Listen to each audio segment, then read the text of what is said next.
Good morning, my dear all students. Well, how are you?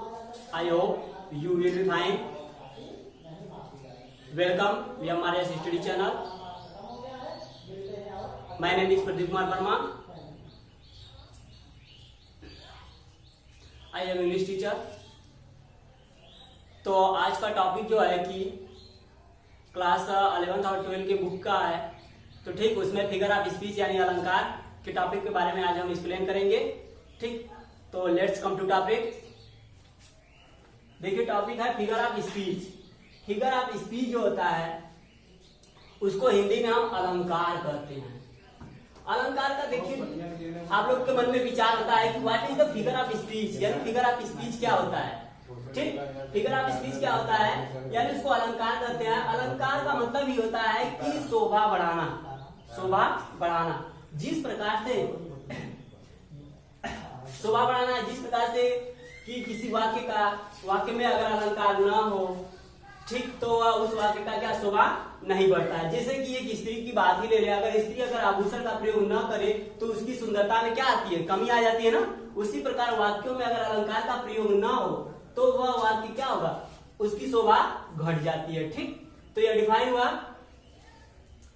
तो अब यहाँ पे देखिए हिंदी में अलंकार तो अनेकों प्रकार के होते हैं, लेकिन इंग्लिश में जो है, इंग्लिश बुक में ग्रामर इंग्लिश बुक में जो है कि अलंकार को 7 भागों में डिवाइड किया गया है. यानी कि figure of speech is divided 7 types. ठीक, अलंकार को 7 भागों में डिवाइड किया गया है. तो देखिए 7 भाग कौन कौन से हैं.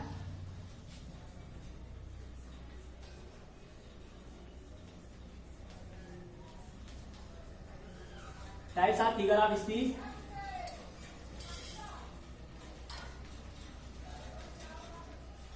Types of figure of speech देखिए पहला सिमिली. सिमिली, मेटाफर, पर्सनिफिकेशन, एपिस्टोट्रॉपस, ठीक, ऑक्सीमोरम, फिर उसके बाद हाइपरबोल, फिर ओनोमेटोपोइया. ठीक, तो देखिए पहला है सिमिली. सिमिली का मतलब उपमा.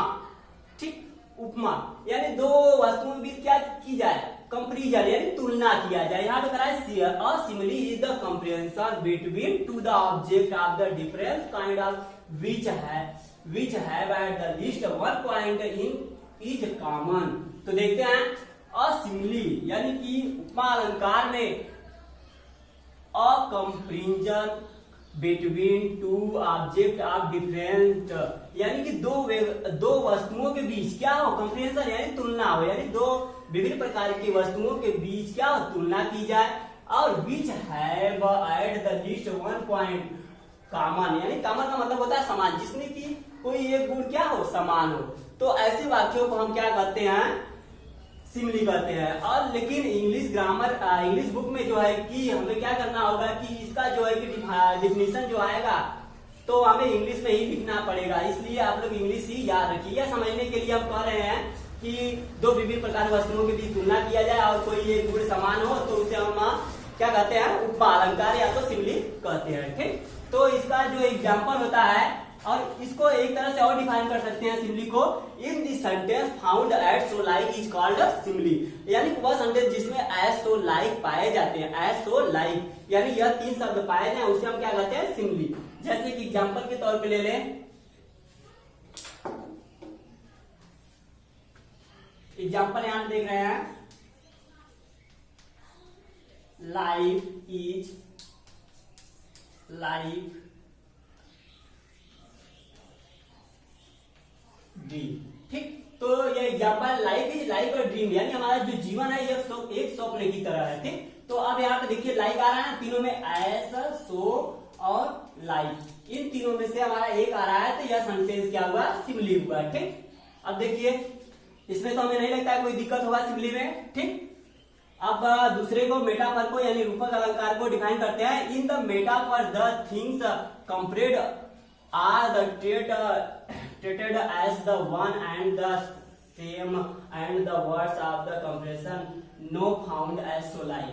ठीक, यानी कि इसमें दो विभिन्न वस्तुओं की तुलना न किया जाए और ऐसा सेंटेंस और ऐसा वाक्य जिसमें एज सो लाइक न पाया जाए. या तो इसको हम ऐसे भी कर सकते हैं, in this sentence is not found. In this sentence is not found as so like is called the metaphor. ऐसे वाक्य जिसमें एज सो लाइक इज न मिला जाए और न तुलना किया जाए, समान गुणों को दर्शाया जाए न दर्शाया जाए, तो वह क्या होते हैं, मेटाफर होते हैं। जैसे इसका भी एग्जांपल ले लें, यही देख लें एग्जांपल। ठीक,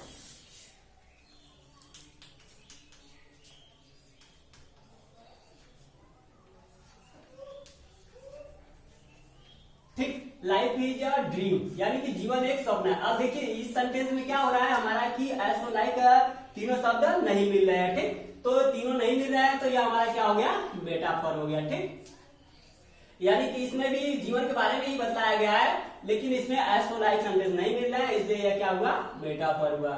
अब मानवीकरण, पर्सनिफिकेशन नंबर 3। ठीक, नंबर तीसरा लेते हैं पर्सनिफिकेशन यानी मानवीकरण। देखो, in personification lifeless object abstract idea or the thought are the person having the life. ठीक, तो यानी कि मानवीकरण यानी कि मृत लोगों की क्या किया जाए, बातों को सजीवता से वर्णन किया जाए, यानी कि निर्जीव वस्तुओं की क्या सजीवता से वर्णन किया जाए, यानी निर्जीव वस्तु है उसकी क्या सजीवता से वर्णन किया जाए। मृत वस्तुओं, यहाँ पे मृत डेड का मतलब होता है, डेड का मतलब होता है मृत, यानी मृत वस्तुओं की सजीवता से वर्णन या तुलना किया जाए। जैसे कि द मून वेटलेट हर फेस, तो यानी कि उसका जो मुख है वह मुख है वह किसके समान, मून चंद्रमा के समान है। ठीक, तो अब यहाँ पे भी तुलना किया जा रहा है, लेकिन यहाँ पे जो हर फेस यह तो सजीव है, लेकिन यह क्या है, निर्जीव है। जैसे कि एग्जांपल और ले लें, love is blind, love is. ठीक, यहाँ भी देखिए यह तो सजीव है लेकिन यह निर्जीव है। ठीक, अंधा है लेकिन यह क्या है, सजीव होता है, यानी कि निर्जीव की तुलना किससे, सजीवता से किया जाए, यानी मानवीकरण। ठीक, अब देखिए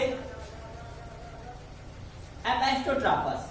एपेस्टोट्रापस जैसे कि हम नाउन के प्रकार में भी पढ़ते हैं।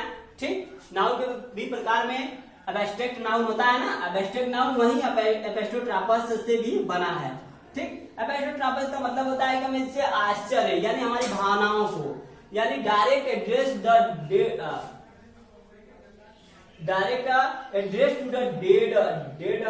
फिर उसके बाद to the absent or the person, फिर personified object or the idea.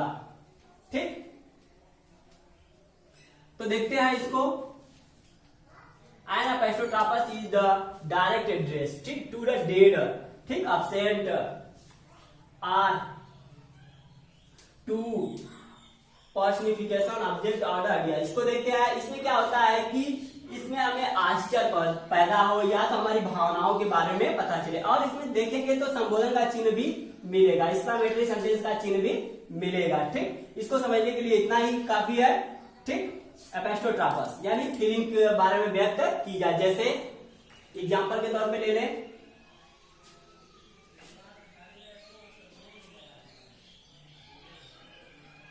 ठीक,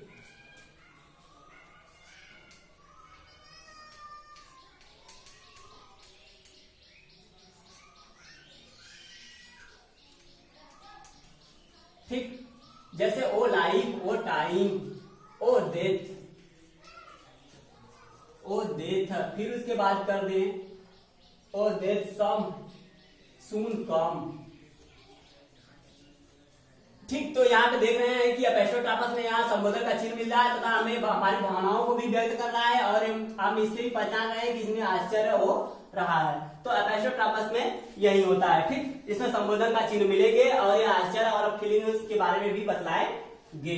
ठीक, अब बात करते हैं ऑक्सीमोरम। ऑक्सीमोरम में देखिए क्या होता है, विरोधाभास। ठीक, in the figure of speech two opposite quality are added to the some things, यानी कुछ ऐसे वस्तुएं होते हैं जिनके की डायरेक्ट और इनडायरेक्ट, जैसे कह सकते हैं डायरेक्ट और इनडायरेक्ट। ठीक, यानी कि ऑक्सीमोरम में विरोधा यानी एक डायरेक्टली और एक इनडायरेक्टली, यानी कि सही भी कर दे और गलत भी कर दे। ठीक, यानी कि दोनों चीजों का एक ही वस्तुओं में क्या पता चल जाए। जैसे कि इसमें दिया क्या है, इन the figure of speech the two opposite quality, opposite quality मतलब उल्टा, यानी कि सही और गलत दोनों, यानी डायरेक्टली और इनडायरेक्टली। ठीक, तो देखते हैं, जैसे इसमें कह रहा है life is bitter and sweet, यानी कि इसमें कहा life is bitter and sweet, हमारा जो जीवन है सुख दुख का संगम है। ठीक, हमारा जो जीवन है सुख दुख का, यानी जीवन के बाद में सही भी डायरेक्टली भी कहा जा रहा है और इनडायरेक्ट, यानी निगेटिव और पॉजिटिव दोनों हमारे क्या हो रहे हैं, मिल रहे हैं। ठीक, यानी कि ऐसी वस्तु जिसमें निगेटिव और पॉजिटिव दोनों की क्या हो, तुलना की जाए। ठीक, तो यहाँ पे life is bitter and sweet, हमारा जो जीवन है सुख दुख का क्या है, संगम है। ठीक, अब वह छठा है हाइपरबोल। हाइपरबोल के पता है, हाइपरबोल कहने से ही पता चला है कि हाई पे जाके बोल। तो देखिए हाइपरबोल का मतलब होता है अतिशयोक्ति में बात करना। अतिशयोक्ति में इसका हिंदी होता है, तो in the hyperbole things are the so as the greater or less better or the worse, यानी किसी वस्तु को काफी बढ़ा चढ़ा के कहें या तो एकदम घटा के, यानी एकदम नीचे ही गिरा के कहें, इन सब चीजों का वर्णन किया जाए तो वह वाक्य जो है कि हाइपरबोल का होगा। ठीक, तो देखते हैं, जैसे सी वेप्ट अकेयर्स ऑफ द टीयर। ठीक, उसने क्या खून की उसने क्या समुद्र इतना आंसू बहाए। ठीक, यानी कि वह समुद्र इतना रोई, तो यानी कि समुद्र की आंसू जो बहाए, तो यानी कि वह समुद्र इतना तो रोएगी नहीं, उसके आंख से इतनी आंसू तो बहेंगे नहीं। ठीक, या कहावत के रूप में हम प्रयोग करते हैं। ठीक, यहाँ पे क्या बहुत बढ़ा चढ़ा के बात की है, जैसे river of the blood flowed in the battle, यानी युद्ध के मैदान में खून की नदियां बही। ठीक, युद्ध के मैदान में खून की नदियां बही, ऐसा तो पॉसिबल नहीं है कि कितनों लोग मर जाएं और वहां पे खून बहने लगे, यानी सर कटे और खून की क्या वहां नदियां बहें। ठीक, यह तो पॉसिबल नहीं है, फिर भी वहां पे 10, 20, 100 जन मर गए, तो यानी हम ऐसा कहेंगे अरे वहां बहुत सारे लोग मर गए, यानी कि बढ़ा चढ़ा के कह रहे हैं river of the blood flowed in the battle, यानी युद्ध के मैदान में खून की नदियां बही। ठीक, फिर उसके बाद सतवां है ओनोमेटोपोइया, यानी ध्वनि सूचक। तो देखिए ध्वनि सूचक में क्या होता है, in this figure of speech the sound suggested the sense or the meanings, यानी कि ऐसे वाक्य, ऐसे सेंटेंस जिसमें कि किसी व्यक्ति एनिमल्स के क्या ध्वनि का पता चले, यानी उसकी आवाज का पता चले। जैसे कि एग्जांपल में ले लें, यानी कि हम इसमें किसी व्यक्ति को उसकी आवाज के द्वारा ही पहचान सकते हैं, या उनकी आवाज क्या साउंड के बारे में हमें पता चले। जैसे द कैट इज म्याऊ, यानी कि बिल्ली है क्या म्याऊ म्याऊ करती हुआ, कभी तो पॉसिबल नहीं है कि मनुष्य की तरह बोले। ठीक, तो और एक एग्जांपल लेते हैं, जैसे द काउ इज क्रो, यानी कौवा क्या करता है, काव काव करता है। ठीक, तो यह भी उसके ध्वनि का, यानी काव काव करेगा तो हम जान जाएंगे कि वह कौवा ही है। ठीक, और जैसे एक एग्जांपल और ले लें,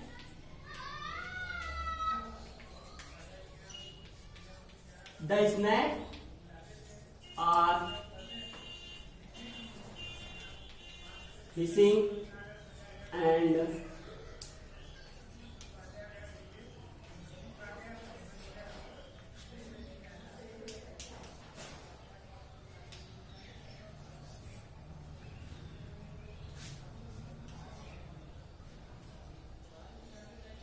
देखिए the snake are hissing and bee are buzzing, यानी कि जो सांप है वह क्या करता है, फुफकारता है, और बी आर बजिंग, और जो मधुमक्खी है वह क्या करती है, बजती है, यानी भिनभिनाती है। ठीक, तो दैट्स क्लियर।